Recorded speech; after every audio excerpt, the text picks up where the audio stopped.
এই ঘটনাটা পুরো ৫ বছর সময় ধরে আমি চাকরি পেয়ে গ্রাম ত্যাগের আগ পর্যন্ত ঘটেছিল। যদিও বেশ কয়েক বছর আগের, কিন্তু ঘটনাটা মনে পড়লে এখনও আমার টনটন করতে থাকে।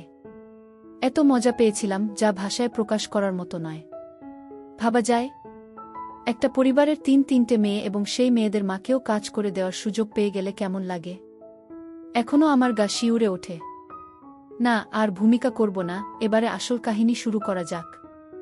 কামরুল হাজদার, যাকে আমি হাজদার নানা বলে ডাকতাম, আমাদের বাড়ির কাছেই জমি কিনে সেখানে বাড়ি করে বসবাস শুরু করলেন আর আমাদের পোষ্যী হয়ে উঠলেন। হাজদার সাহেবকে নানা ডাকার পিছনে অবশ্য একটা কারণ ছিল। উনার বউ প্রথম দিন আমাদের বাড়িতে এসেই আমার মাকে দেখেই তার মায়ের মতো মনে করে উনিও মা ডাকা শুরু করলেন। সেই থেকে হাজদার গিন্নিকে নানি আর হাজদার সাহেবকে আমার নানা ডাকা শুরু। এছাড়া উনাদের সাথে আমাদের আর কোনো সম্পর্ক ছিল না। হাজদার নানার ৩ মেয়ে, আভা, শোভা আর নীরা। স্বাভাবিকভাবেই ওরা আমাকে মামা ডাকত। তবে হায়দার গিন্নি কখনো আমার নাম ধরে ডাকত না, সে আমাকেও নানা ডাকত। আকৃতি আর চেহারাগত দিক দিয়ে হাজদার নানার ৩ মেয়ে সম্পূর্ণ আলাদা। বড় মেয়ে আভা ৫ ফুট ২ ইঞ্চি লম্বা। মুখটা একটু লম্বাটে, কিন্তু তাতেই ওকে আরও বেশি সুন্দর লাগত। মেঝো মেয়ে শোভা। একবার কেউ দেখলে দ্বিতীয়বার ফিরে তাকাত না ওর স্বাস্থ্যগত কারণে। তবে মুখের গড়নটা খুব সুন্দর। আর সবচেয়ে ছোট নীরা ওর বড় ২ বোনের সংমিশ্রণে মাঝামাঝি, দেখতে সুন্দর, মাঝারি গড়ন। আমাদের পাড়ায় যখন আসে তখন আভা ক্লাস 9, শোভা ক্লাস 6 আর নীরা ক্লাস 3-তে পড়ে। ছাত্রী হিসাবে কোনটাই তেমন সুবিধার ছিল না। তবে সবচেয়ে মাথা মোটা ছিল শোভা। ওর স্বাস্থ্যগত কারণে ওকেই সবার বড় বলে মনে হতো। ২ বছর গেল। আভা এসএসসি 2nd ডিভিশনে পাশ করে কলেজে ভর্তি হল। কিন্তু ফার্স্ট ইয়ার ফাইনালের রেজাল্ট খুব খারাপ করল। আর বাবা মা ভাবলেন আভা বোধ হয় এইচএসসি পাশ করতে পারবে না। আমি তখন ধুমসে টিউশনি করি আর আমার ছাত্ররা বেশ ভালো রেজাল্ট করায় আমার সুনাম চারদিকে ছড়িয়ে পড়েছিল। আভার মা অর্থাৎ নানি আমাকে বলার সাহস না পেয়ে, যেহেতু খাটুনি বেশি হয় বলে আমি খারাপ রেজাল্ট করা ছাত্রছাত্রী পড়াতাম না, আমার মাকে ধরল আমাকে রাজি করাতে যাতে আমি আভাকে পড়াই। মায়ের আদেশ বলে কথা, তাছাড়া আভাকে আমারও বেশ ভালো লাগত, যদিও আভার প্রতি আমার কোনোই খারাপ নজর ছিল না। তার একমাত্র কারণ ছিল ওরা আমাকে মামা ডাকত, তাই আমি এই সম্পর্কটাকে বজায় রাখার চেষ্টা করতাম। যদিও ওরা প্রায়ই আমার সাথে ঠাট্টাইয়ার্কি করত, কিন্তু আমি সেসব আমলে নিতাম না। আমি আভাকে পড়ানো শুরু করলাম। যেহেতু আভা সেরকম ভালো ছাত্রী ছিল না, তাই ওকে আমার অতিরিক্ত সময় দিতে হতো। আমি আভাকে পড়াতাম বিকেলবেলা। সে সময় ওকে ছাড়া আর কাউকে দেখা যেত না। নানি দুপুরে খাওয়ার পর নাক ডাকিয়ে ঘুমাতো আর হাজদার নানা স্কুল থেকে ফিরতে ফিরতে সন্ধ্যা হয়ে যেত, কারণ তার স্কুলটা ছিল বেশ দূরে। শোভা আর নীরা সময় কাটাতো খেলার মাঠে খেলে বা খেলা দেখে। তাছাড়া নানি তার মেয়েদের পড়াশোনার ব্যাপারে খুব সতর্ক ছিল, তাই আভাকে পড়ানোর সময় কেউ যেন আমাকে ডিস্টার্ব না করে সেদিকে খুব খেয়াল রাখত। পড়ার টেবিলে একটামাত্র চেয়ার ছিল, তাই আমি চেয়ারে বসতাম আর আভা বসত বিছানার উপরে। বিছানাটা ছিল পড়ার টেবিলের লাগোয়া এবং চেয়ার থেকে বেশ উঁচুতে। আভা যখন বিছানায় বসত তখন ওর পা মাটি ছুঁত না, ঝুলে থাকত। ফলে আভাকে প্রায় 1 পা উপরে তুলে বসতে হতো। যখন আভা ওর 1 পা উপরে তুলে বসত তখন ওর হাঁটুর সাথে কামিজটাও উপরে উঠে যেত। আমি ইচ্ছে করে না তাকালেও কিছুতেই আমার চোখকে সরিয়ে রাখতে পারতাম না। এভাবেই আমি আভাকে পড়াতে লাগলাম। যদিও ওর প্রতি আমার বিশেষ কোনো খারাপ মনোভাব ছিল না, কিন্তু দিনের পর দিন আভাকে পড়াতে পড়াতে ওর সাথে আমার সম্পর্ক ক্রমান্বয়ে মামাভাগ্নি থেকে সরে আসতে লাগল, আর একটু একটু করে আভার প্রতি আমার মোহ জাগতে লাগল। ওকে পড়াতে বসলেই আমি অপেক্ষা করতাম কখন আভা পা তুলে বসবে। সেদিনও ওকে পড়াতে বসে আমি অপেক্ষা করছিলাম কখন ও পা তুলে বসবে। বেশিরভাগ সময় লেখার সময় আভা পা তুলে বসত। সেজন্যে আমি ওকে কয়েকটা অঙ্ক করতে বললাম। আমার চোখ দেখার জন্য অপেক্ষা করতে লাগল। আভা অভ্যাস বসে ওর পা টেনে বিছানার উপরে তুলে নিল, আর তখনই আমার একটা হার্টবিট মিস হয়ে গেল। আভা সেদিন একটা কালো রঙের পোশাক পরেছিল। আমি চোখের পলক ফেলতে ভুলে গেলাম, একভাবে সেদিকে তাকিয়ে রইলাম। আমার শক্ত হয়ে পাগলা কুত্তার মতো লাফাতে লাগল। আমি ঠিক বলতে পারবো না আভা আমাকে তাকিয়ে থাকতে দেখল কিনা, তবে ও একসময় লেখা থামিয়ে কলমের গোড়া দিয়ে চুলকালো। আমার মাথা ঠিকমতো কাজ করছিল না, আমি বুঝতে পারছিলাম না ঠিক আমার কি করা উচিত। আমার কেবলই মনে হচ্ছিল এই সুযোগ হাতছাড়া করা উচিত নয়। কিন্তু পরক্ষণেই মনে হলো, যদি এটা আভার ইচ্ছাকৃত হয় তবে তো ভালোই, কিন্তু যদি তা না হয় তাহলে তো সর্বনাশ। আভা ওর বাবা মাকে বলে দিলে আমার টিউশনির 12টা বেজে যাবে, আমি কাউকে মুখ দেখাতে পারব না। আমাকে অবাক করে দিয়ে আভা আরেকটু নড়েচড়ে বসল, এ সময় ও পাটা সরিয়ে একটু দূরে নিয়ে গেল। ফলে পরিষ্কার দেখা যাচ্ছিল। এবারে আমি আভার মুখের দিকে তাকালাম। কিভাবে যেন আভা সেটা টের পেয়ে গেল, আর আমার চোখের দিকে একভাবে তাকিয়ে রইল, ওর মুখে মিষ্টি মৃদু হাসি আর চোখে স্পষ্ট আমন্ত্রণ। আমি আর নিজেকে সামলাতে পারলাম না। আভা সেটাও টের পেল এবং ওর মুখের হাসিটা আরেকটু চওড়া হল। পরিশ্রমের ঘাম মাটিতে মিশিয়ে আভা উঠে বসল, লজ্জামাখা হাসি দিয়ে আমার চোখের দিকে তাকিয়ে বলল, কেমন লাগলো? আমি বোকার মতো হাসলাম। আভা বলল, আপনি একটা গাধা, কবে থেকে ইশারা করছি বোঝেনি না, শেষ পর্যন্ত আমাকেই সব করতে হলো। আমি ধোক গিলে বললাম, না মানে আমি ওভাবে কখনো তোমাকে দেখিনি কিনা, তুমি আমাকে মামা ডাকো। আভা চোখ মটকে বলল, আরে আমার মামা রে, তুমি আমার কোনো জন্মের মামা ছিলে, এখানে আমরা আসার পরে ডেকেছি তাই, প্রথমে এসে ভাই ডাকলেই ভাই হতে। তাছাড়া মামা ডাকায় ভালোই হলো, কেউ আমাদের সন্দেহ করবে না, তাই না? এবারে আমি ওকে একটা শক্ত প্রশ্ন করলাম, আমার আগে কার সাথে তোমার সম্পর্ক ছিল? আভা থমকে গেল, তুমি কি করে বুঝলে? আমি বললাম, যেভাবেই হোক বুঝেছি। আভা রহস্যময় হাসি হেসে বলল, বুঝেছি, লাইন ক্লিয়ার পেয়েছ, তাই না? তবে প্রথম দিন রিপনকে বেশ বেগ পেতে হয়েছিল। আমি অবাক হয়ে বললাম, রিপনকে? আভা হেসে বলল, এই যাহ, নাম বলে ফেলেছি। আচ্ছা ঠিক আছে, বলছি। তোমার কাছে আমার গোপন করার কিছু নেই। রিপন ছিল আমার লজিং মাস্টার। ওর জন্যেই তো আমার রেজাল্ট খারাপ হলো। ওর কাছে পড়তে বসে পড়া ফেলে প্রেম করতাম, ও খুব ভালোবাসত আমাকে।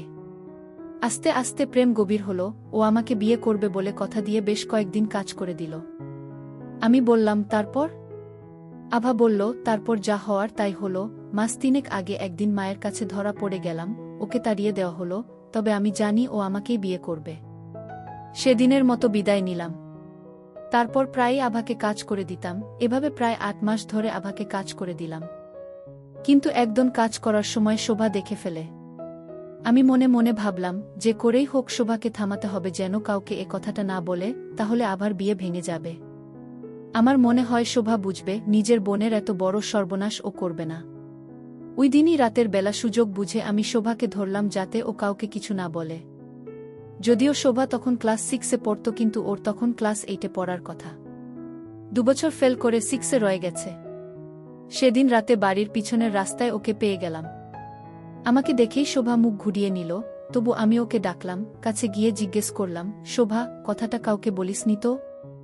শোভা হেসে বলল, আমি কি পাগল? কয়টা দিন পরেই আপুর বিয়ে, আমি কি ওর জীবন নষ্ট করে দিতে পারি?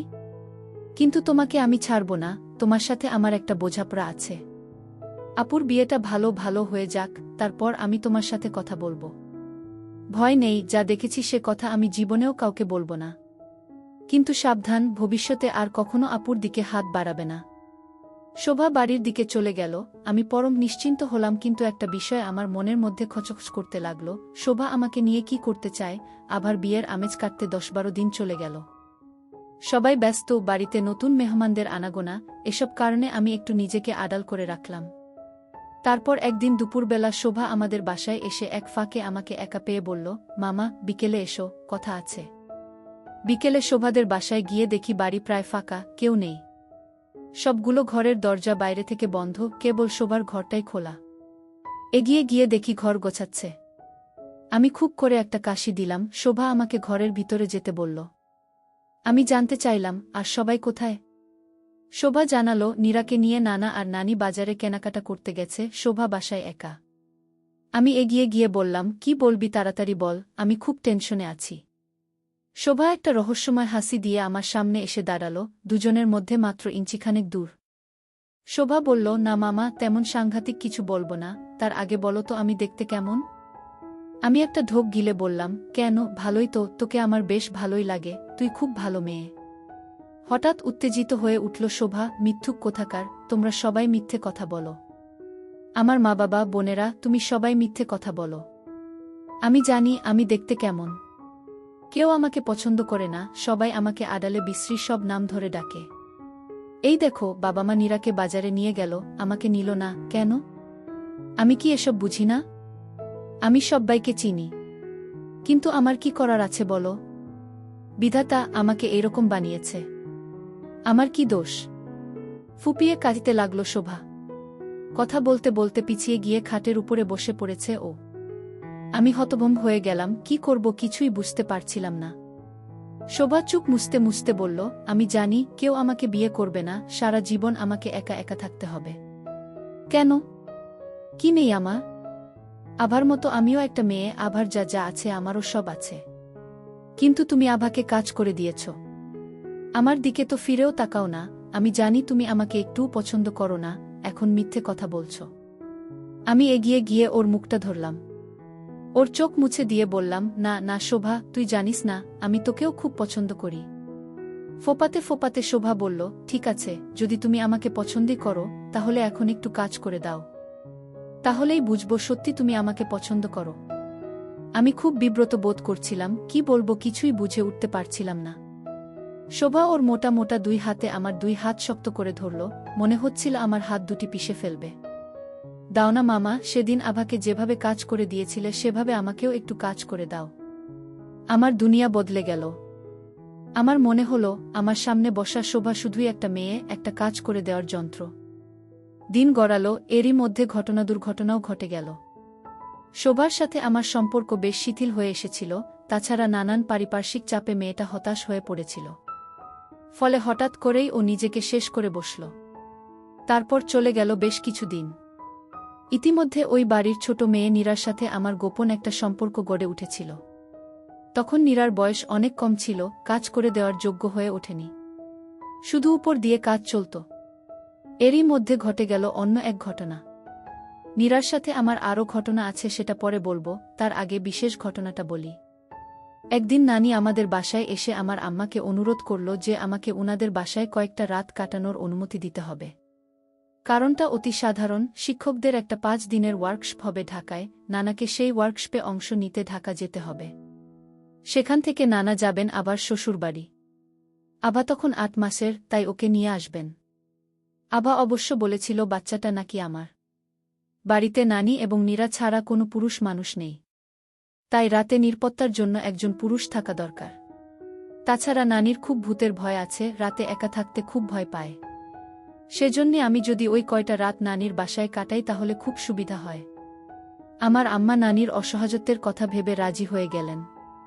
সেদিন বিকেল থেকেই আকাশে মেঘের আনাগোনা শুরু হয়ে গেল এবং সন্ধ্যার অনেক আগেই চারিদিক অন্ধকার হয়ে গেল। সন্ধ্যার পরপরই টিপটিপ বৃষ্টি শুরু হলো। আম্মা বললেন, বৃষ্টি বাড়তে পারে, তুমি এখনই চলে যাও। আমি আভাদের বাড়ি গিয়ে দেখলাম সবগুলো দরজা জানালা বন্ধ। আমি দরজার কড়া নেড়ে নানিকে দরজা খুলতে বললাম। নানিকে খুব ফ্রেশ দেখাচ্ছিল। মনে হয় সন্ধ্যার পর গোসল করেছে। শুনেছি নানির খুব ছোটবেলায় বিয়ে হয়েছিল, তখন তার বয়স মাত্র 15, আর 16তে আভার জন্ম। সে হিসেবে নানির বয়স তখন 34-35-এর বেশি নয়। 3 মেয়ের মা হওয়া সত্ত্বেও যে কোনো পুরুষের মনে আগুন জ্বালানোর মতো সম্পদ তার ছিল। নানিকে লাল পাটওয়ালা সবুজ শাড়িতে সুন্দর লাগছিল। সেই সাথে নানির ঘন কালো কোকড়ানো চুলে বাড়তি আকর্ষণ যোগাচ্ছিল। সত্যি কথা বলতে কি, হঠাৎ করে নানিকে কাজ করে দেওয়ার খুব ইচ্ছা হলো আমার। এতদিন এই পরিবারের সাথে আমার উঠাপসা, কিন্তু এর আগে কোনোদিন নানিকে এমনভাবে দেখিনি আমি। আমি সবকিছু ভুলে নানির দিকে অপলক তাকিয়ে থাকলাম কয়েক সেকেন্ড। নানি সেটা খেয়াল করল এবং ঠাট্টা করে বলল, কি নানা, অমন করে তাকিয়ে আছিস কেন? বিমরতি ধরল নাকি তোর আবার? আমি লজ্জা পেলাম, হেসে ভিতরে ঢুকলাম। তখন 8:30 বাজে, নীরা ওর রুমে পড়ছিল, আমি আর নানি টিভি দেখছিলাম, একটা প্রেমের নাটক হচ্ছিল। নাটকটা আমার খুব ভালো লাগছিল। বাইরে প্রচণ্ড বৃষ্টি শুরু হয়ে গেছে, টিনের চালে বৃষ্টির শব্দের জন্য টিভির শব্দ তেমন শোনা যাচ্ছিল না। নানি আমার সাথে ইয়ার্কি করে বলল, কি নানা, এত মন দিয়ে প্রেমের নাটক দেখছিস, আছে নাকি কেউ তোর মনের মানুষ, ভালোবাসিস কাউকে? আমি মাথা নেড়ে হেসে বললাম, না নানি, এখনো তেমন কাউকে পাইনি, থাকলে তো তোমাকে বলবই। নানি হেসে বলল, বলিস কি নানা, তোর মতন এমন হ্যান্ডসাম ছেলের লাভার নেই, মেয়েরা তোকে পেলে তো গিলে খাওয়ার কথা। এই তো বয়স, এখন না হলে আর কবে হবে? এখনই তো চুরি করে মধু খাওয়ার সময়। এ কথা বলে নানি খিলখিল করে হাসতে লাগল। নানির আচার আচরণ আমার কাছে খুব রহস্যজনক মনে হলো, অন্য দিনের তুলনায় নানিকে আজ অন্যরকম লাগছিল। এরই মধ্যে নীরা এসে বলল যে ওর খুব ঘুম পাচ্ছে, খাবার চাইল। নানি ওকে টেবিল থেকে খাবার নিয়ে খেয়ে শুয়ে পড়তে বলল। আমি মনে মনে বললাম, এই সময়টাই তো আমি চাইছিলাম। আমি বললাম, 3 মেয়েকে কাজ করে দিয়েছি, বাকি আছে শুধু মা, এখন সেটাও পূরণ হয়ে যাবে।